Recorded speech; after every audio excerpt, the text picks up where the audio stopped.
Hey everybody, welcome to Tech Hub Live. Today I'm going to talk about SSH. We're going to dive into a couple of different aspects of it. I am going to make a key in this and move the key over to the server, but I'm not going to get into all the different SSH key considerations. I'll do that in a different video. But we will look at SSH agent. And then we're going to look at doing some remote commands and how SSH works, some tips and tricks for that. All right, let's take a look at something here. So if we look at the man page here for SSH, you can get all the help that you need. And then, of course, if you have WSL installed, you can just do man SSH, man space SSH, and then you'll get the man page right in your environment. So all the information is there you need for it. I'm going to make a little distinction right up front. We're going to look at the -L option, and then the -D option is beyond the scope of what I'm doing today. I'll just say real quick that -D lets you tunnel information. It lets you tunnel different protocols. That's the main advantage to it. If we're going to do a -L tunneling or forwarding, and that's the -L is down here, and if I can get to it right there, and the -L is just a single protocol. So we'll look at that in this video, but not a -D. I also want to talk just briefly about the -R. We looked at the -L, which we're going to cover, and the -D, which we're not going to cover. So if we look at -L again real quick, this is going to basically do port forwarding, right? Which sounds backwards to me. Basically, any request to a local port on your machine get forwarded to a port on a remote machine. That's what's going on here. Given port on the local client is to be forwarded to the given hosting port on the remote side. Now the -R, we're not going to use it in this video, but it does the opposite. So if this ever would be useful, you could think about using a -R. This specifies that the given port on the remote server is to be forwarded to the given hosted port on the local side. This is a backwards from a -L. This is going to make it so anybody accessing a port on a remote computer gets forwarded to a service on a port on your host. Okay, so hopefully that distinction makes sense. Let's get back into the lesson here. Okay, so let's take a look at the concept of a remote computer.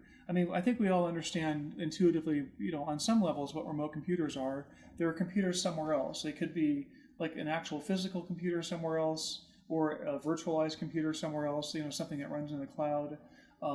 But I think we tend to think of a computer somewhere else when we think of remote.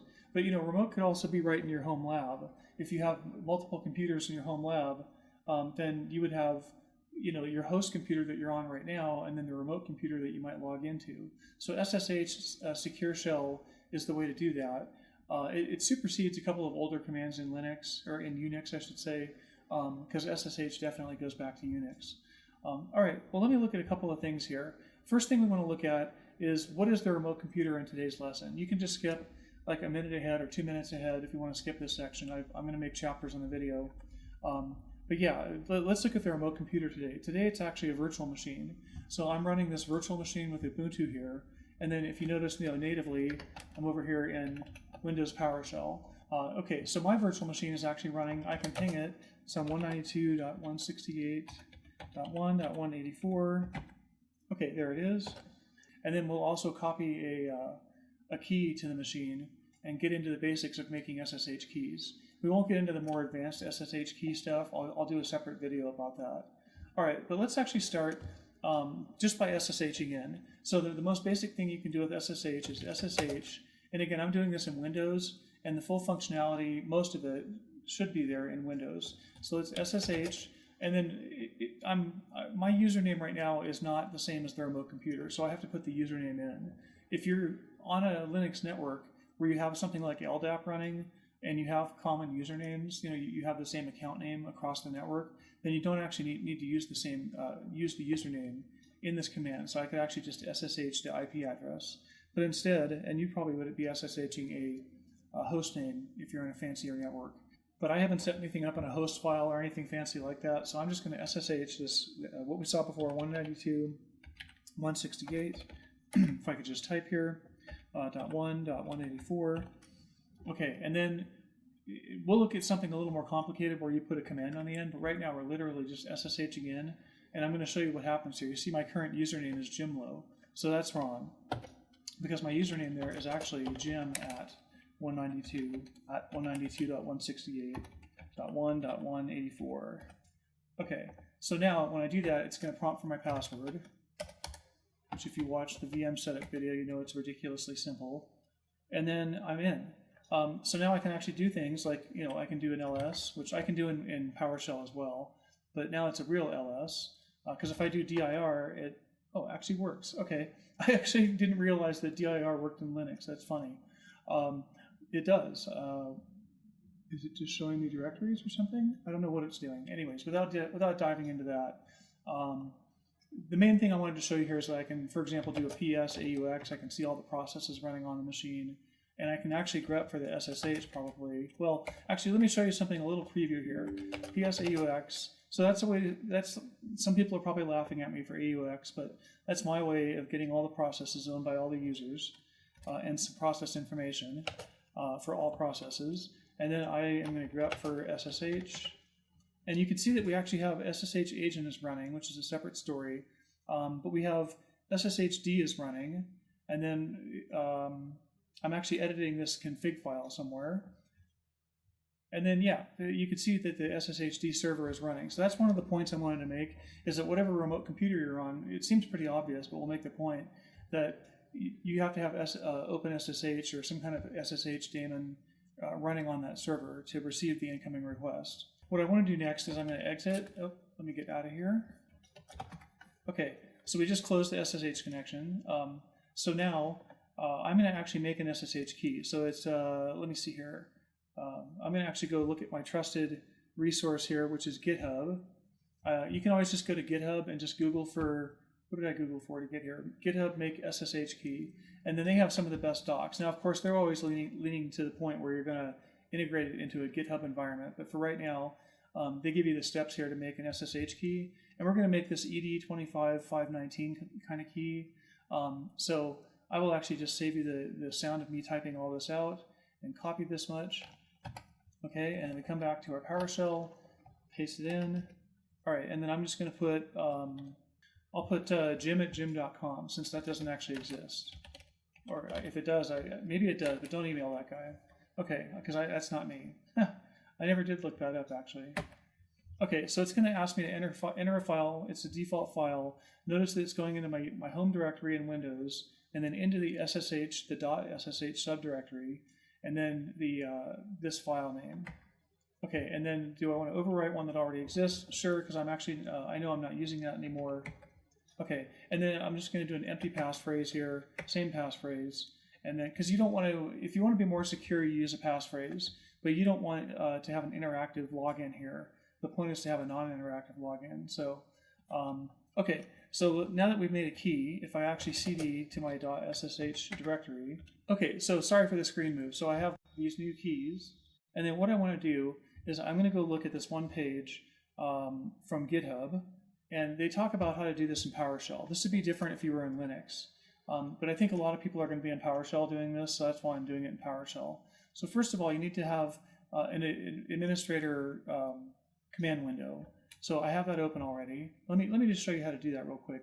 If I just go here and do PowerShell, and then I right-click, and I do Run as Administrator, then it's going to, I don't think you can see that, but I have to give it the elevated permissions. And then now you see where it says Administrator, Windows PowerShell. So now I can actually just grab this command here, and then put it in here. Oops, sorry. Run that, and then grab the next command. So we're basically just setting up the agent service here, which I think is already running in Linux, if I'm not mistaken. So you actually just can add, you still call it SSH agent, but not as a service like this in Linux. Okay, now we're going to go back to a regular command window. And let me just do this here. I need to go back to there. And notice that it's this ID underscore ED25519 key. So that's going to be fine, but I need to fix up my username. Don't forget that step. In my case, it's GIMLO. Okay, so I'm going to basically add that key.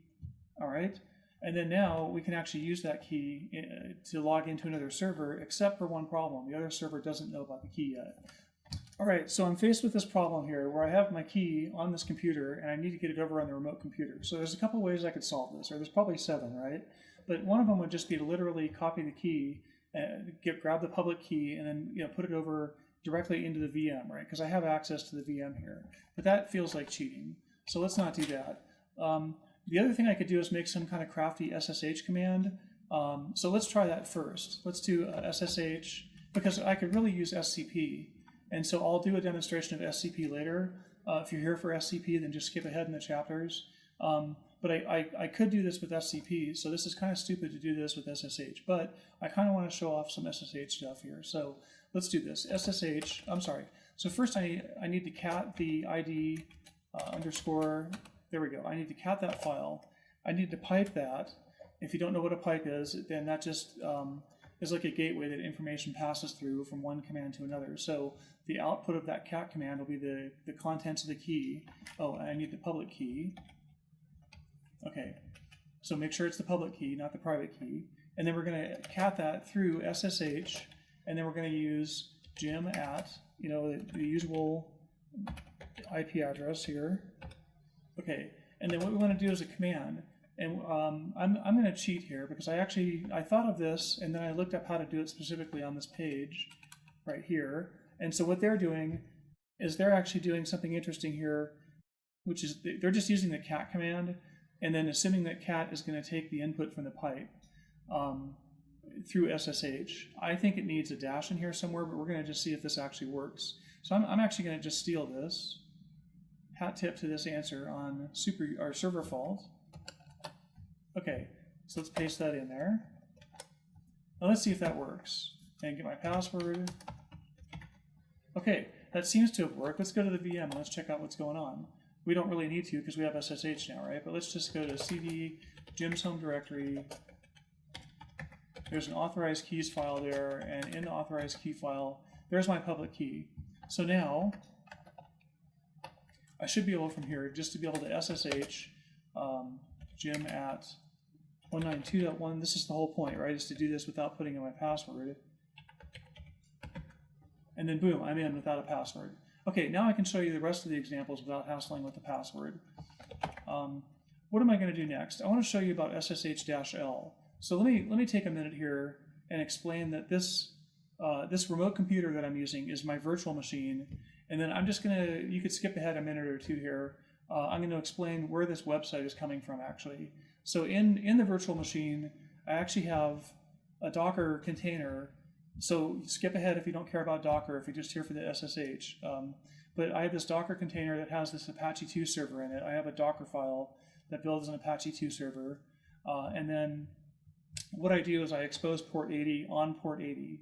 So within the VM, what all that means is that when this container runs in the VM, which is like a little virtual machine inside a virtual machine, right? But yeah, when Docker runs this container inside the VM, that means on the VM, then I can actually go here in the VM, right? I'm just to clarify the context, I'm not in Windows now, I'm in the VM, and I can go to my internet and Firefox, and I can go see this web server here. Here's Firefox coming up weird, sorry. I can just go to localhost, and I can see this is the Apache server running on that Docker container. So that's the context there. This is already a port forwarding on one level from the Docker container to the virtual machine. All right, let's go back here.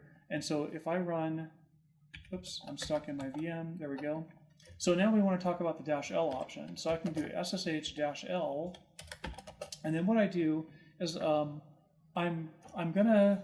I remember what I said in the very beginning. This only tunnels a single protocol, right? I can't tunnel multiple protocols or multiple connections across this. Actually, I'm not sure about the multiple connections part, but I know I can't tunnel multiple protocols. So we're only doing HTTP here. And so what I'm going to do is ssh-l, and I want the port on my end, just to show you something real quick here.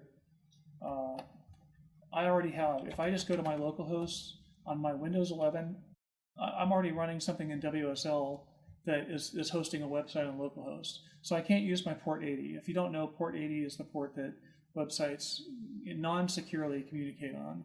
Real websites communicate on 443, but I'm just doing all these examples on 80.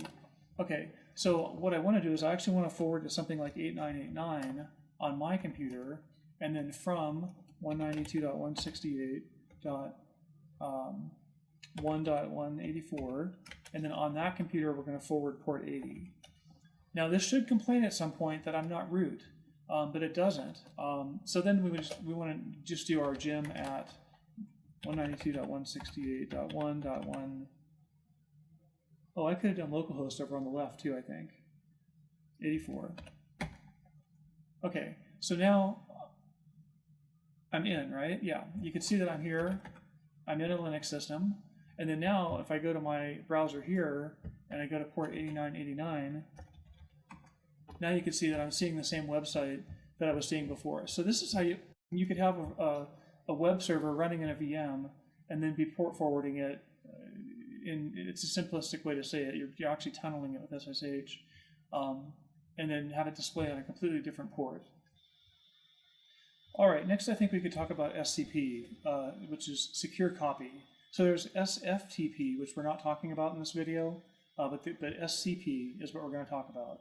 So let's go back to our PowerShell window. Get back to the actual PowerShell part. Okay, so I'm going to take a look here, and we are currently logged into the Ubuntu 24 server, right? Let me get out of that. And then what I want to show you is, let's say I have some local files here. Well, let's say I wanted to do this the other way, right? Let's say I wanted to take this file here, this the ID underscore ed25519 file, and I wanted to copy that over. I could have used SCP. Now, granted, it would have asked for my password because I didn't have the file there yet, but I could have done SCP, and then I do the local file, or whatever's happening locally here, because I'm copying to, so I'm pushing out. And then I want to name the remote server, Jim, with the username, right? Jim at 192.168.1.184. Okay, and then I need to actually do a colon here and give it a file system. So it's going to go into home, and it's going to go Jim. And then I'm just going to pop it over here into my .ssh, because maybe I'll use it there in the future. Let me just check real quick if I actually have a dot. No, I don't already. So I can actually just do that copy. So just looking at this again, it's secure copy, local to remote, because we're pushing out. And then boom, it just worked because my key is there already. But otherwise it would have asked for my password, and then it would have made the key work in the future. Okay, so now what I want to look at is, how do we get something from the remote? Let's take a look at the remote for a minute here. Okay, let's go up one directory. And then I have this whole directory here called network attack sim, which I think is fairly sizable. Let's take a look. Yeah, it's 153 megs. So now let's go back to Windows. Oops. And so I'm going to copy that. Let me go cd ... And then I don't think I actually have that here right now. ls network. No, I don't have it here right now. So let me grab a copy here into Windows. I have a copy of my WSL directory, but I have never copied it here before. So let's do scp-r, because I'm going to do a -r now, right? Because I'm going to copy a whole directory. I'm not just copying a file. I'm going to name a directory, and it's going to copy the entire directory. And now I'm copying to me, right? So I need to do from the source. From the source, right? The remote source to me. So I need to start out with my Jim at 192.168.1.184, and then the colon, because I need to give it a file system, right? You always have to give SCP a file system. It has no way to assume what you're talking about otherwise. And then you give it a literal path. Maybe there's some way to do some expansions in here, but I'm not going to get into that right now. So we're just going to give it a literal path, home, Jim, and then network attack sim. So yeah, home, Jim, network attack sim. And then I'm going to do the local is, how would I do this? I'm going to see if I get away with this in Windows, where I just do a dot here, because that means to copy it to the same name here. Ah, it's working. What do you know? All those containers, I need to delete those before I copy that over, don't I? All right, so anyways, you can see now that I have a ls network attack sim directory here, and in there I have all the different files that are copied in there just now. All right, so that's how SCP works. Let's think about anything else interesting to do here. Let me actually just talk for a minute here about, let's say that you're using this virtual machine in a class, because I assume that most of the people watching these videos are students. And so if you're using a virtual machine in a class, you may have other options to share files between the virtual machine and the host machine, your Windows 11 or your Mac or whatever. But the cool way to do it is really SCP. You can use SFTP if you want something different. You have to set up the server probably, but try to skip like file sharing or directory sharing that VirtualBox has. You could do that if you really want to, but that's kind of the easy way out. You should really be just more of a diligent hacker and use SCP and use VI. Don't use a graphical editor when you can avoid it. That kind of thing, right? I know that sounds kind of hokey, but there's really a point to kind of digging in and using the core tools and not relying on an outer layer of graphical interface to help you get through something. Okay, speech is over.